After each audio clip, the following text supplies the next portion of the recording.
Hello! If you're watching this video, you are probably shopping for a nice kitchen knife. Maybe you're looking for your first fancy knife, or maybe you've got a couple and you're looking to branch out and build your collection. Chances are, if you've gone into a knife store or done some research online, that you've encountered a fair bit of technical terminology that might be confusing, and some of that probably has to do with steel. You probably heard of stainless steel, as we all have, but you might have also got to the point where you've heard about this thing called high carbon steel, or just called carbon steel. Today we're going to talk about that. This is going to be very surface level for the beginners in the audience. If you are a steel nerd, feel free to hang out and fact check me in the comments, but I'm not going to get super deep into it. I'm just going to cover the real basics that anybody should know if they are looking for a kitchen knife. First things first, long time ago, not that long, but like, I don't know, couple thousand years ago, somebody discovered steel.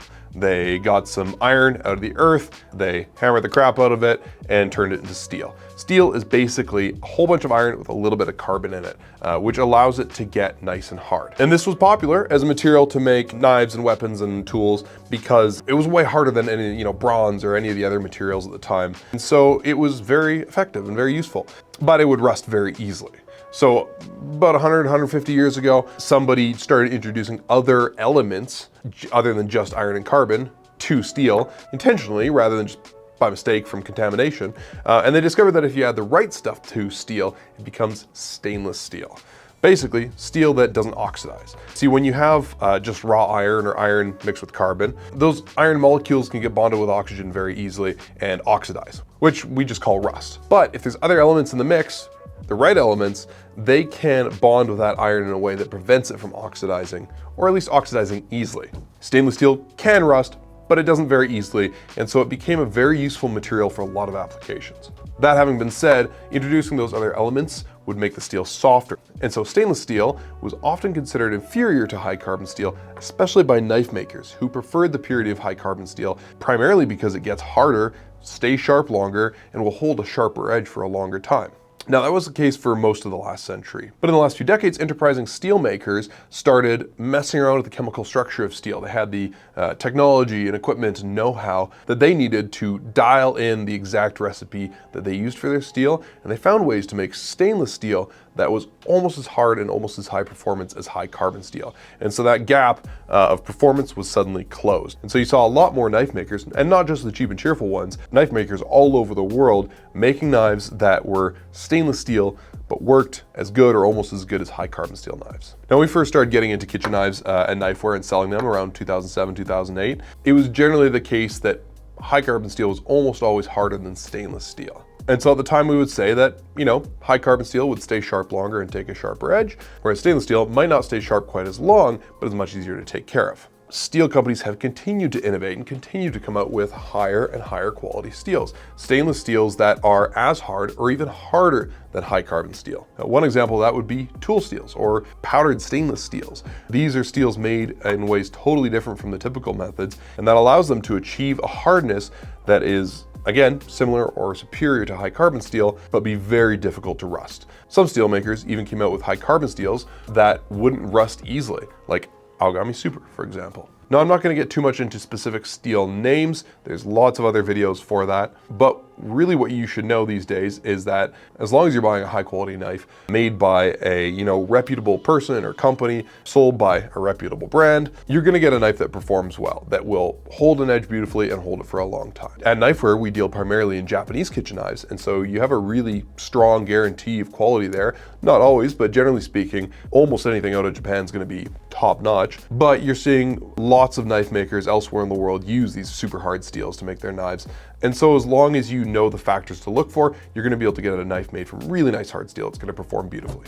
When we are talking about the world of Japanese kitchen knives, one factor you can look at is the Rockwell hardness. And Rockwell hardness is just a way to test how hard a steel is. Rockwell hardness for Japanese knives usually starts in the high 50s to low 60s and goes up to the high 60s. Basically, the higher the number, the harder the steel, and it's usually expressed as a range. It's not a perfect science, and there are lots of variables that can affect the hardness of the steel, and so often you'll see a number like 60 to 62. That means that knife exists somewhere within that range. Most entry-level Japanese steels, like for example, VG10, used in this Masakage Kumo, they are ranked around 60 to 62 in terms of their hardness. That means they're going to be great at keeping an edge. They're not going to be super fragile like some of the super hard steels, and generally pretty straightforward to sharpen. As you get into the more traditional high carbon steels, you're looking at numbers around 61, 62, 63, 64. You're definitely getting higher hardness than some of those kind of, again, entry level stainless steels. Doesn't really mean they're entry level in terms of your skill level. It just means that they are where the hardness usually starts for Japanese steel, and probably where you want to stick for your first kitchen knife. Now, the harder a steel gets, the more delicate it's going to be. It's not the only thing that dictates how fragile a knife is, but it's certainly one of the factors. And so the higher up that scale gets, generally, the more likely your knife is to chip if you're not careful with it. So something to keep in mind when you're selecting your steel. Some of those super hard stainless steels like SG2, they can get up to, 63, 64, and some steels get even beyond that. Every year you see steel companies come out with new types of steel, and they're always pushing the limits of how hard a steel can be without sacrificing its performance. Now, 20-ish years ago, some intelligent knife makers, for example, Teruyasu Fujiwara-san, realized that you could laminate stainless steel over top of high carbon steel. You see, the majority of Japanese knives are made with a technique called sanmai. Basically, it means 3 layers. You've got your really hard core steel middle, which, as I said earlier, can be pretty fragile. So you've got the middle layer, which is super hard, and then you've got 2 softer pieces on the outside. Those softer pieces protect the core steel like a security blanket or bubble wrap. And basically, when you've got a knife like this, you've only got a couple millimeters of core steel sticking out. So if you drop the whole knife, it's not going to shatter. It's a fantastic way to make a knife. And guys like Fujiwara-san thought, well, hey, what if instead of carbon steel for the outer layers, we use stainless steel? And so they did. Took a lot of work to get it right and to figure out how to do it, but you ended up with knives like this Haruki Shiso. This guy is fantastic. This is one of my favorite ways to make a knife. In the core, you've got a super hard Aogami super steel, which is just a really high quality carbon steel. And then on the outside, you've got a layer of stainless steel on either side. And so if you look closely, you can see the last few millimeters of the edge are very shiny. That is because they're made from a different steel. That's the high carbon steel, and the rest of the knife is stainless. And basically, that makes the knife easier to care for. Which brings me to my next point, is maintenance, because that is the primary concern when you're thinking about getting a high carbon steel knife. As I said earlier, high carbon steel can rust. That is probably the biggest issue with it in a lot of people's eyes. If I took this knife, which is brand new, I went and cut an onion and walked away, I could come back in a minute or even less, and this knife would be starting to rust. Now, it wouldn't be covered in rust. It would probably just be a little bit, but it would be rusty. And rust scares a lot of people. I look at the rust on my Corolla every day and I get stressed out by it. So I understand if you are stressed out by rusty knives. If that is something that concerns you, you probably want to get a stainless steel knife. But if you're kind of curious about carbon steel, here's how you prevent that. You chop that onion, you grab a dry cloth, you wipe your knife off, then you put it down.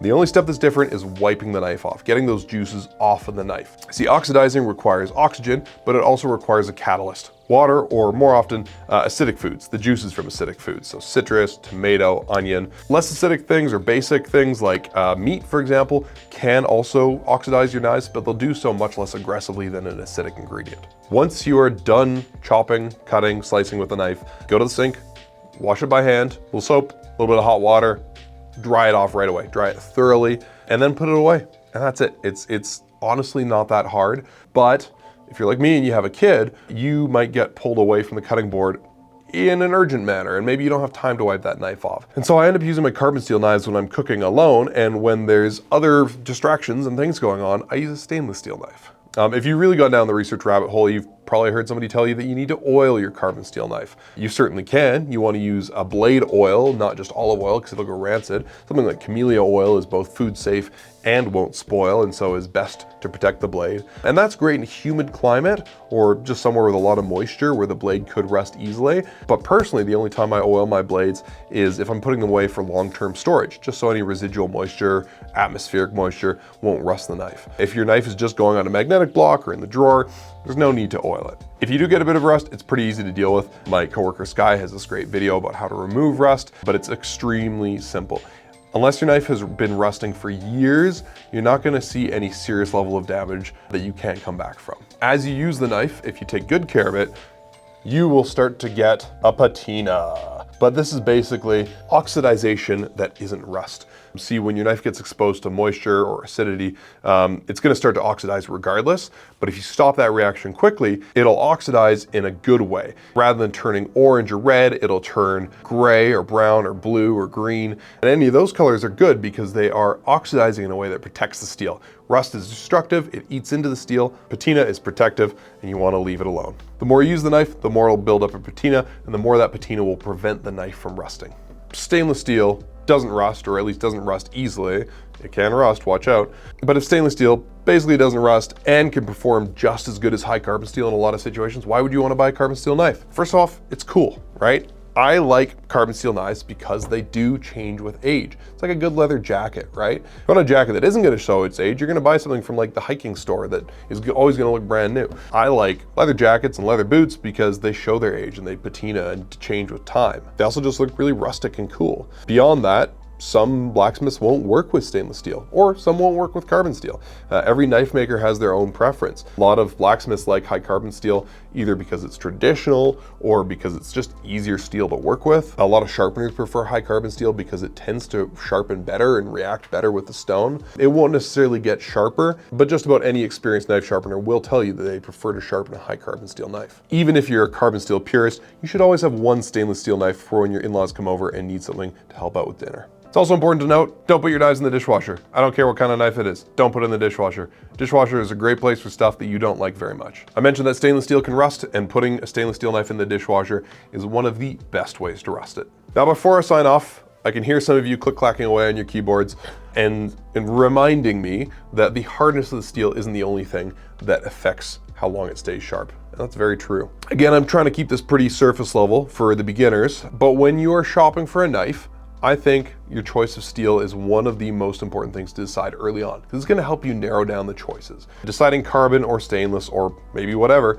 that's gonna take a huge selection and turn it into a small selection. When you're shopping for a kitchen knife, figuring out if you have a preference of steel and what that preference is, be it stainless, high carbon steel, maybe both, that can really help you in narrowing down the scope. If you're looking at 300 kitchen knives and you're able to figure out that you specifically want high carbon or specifically want stainless, you don't have to shoehorn yourself into a decision, but making that decision early on is going to take 300 knives and turn it into 150. Another type of hybrid is the semi-stainless steel, as we call it.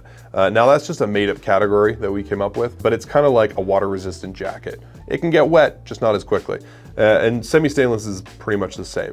It is technically a stainless steel, but it has fewer of the elements that make it stainless or more carbon content, and so it can oxidize much more easily than stainless steel. It's kind of in the mid-ground. It's not gonna rust quickly, but it is gonna patina and change with time, and if you really treat it poorly, then it will rust. So if you're looking for a knife that's kind of the best of both worlds, something made from like an SLD steel or VS1, this Masashi Kokuin is made from SLD. It's a great option.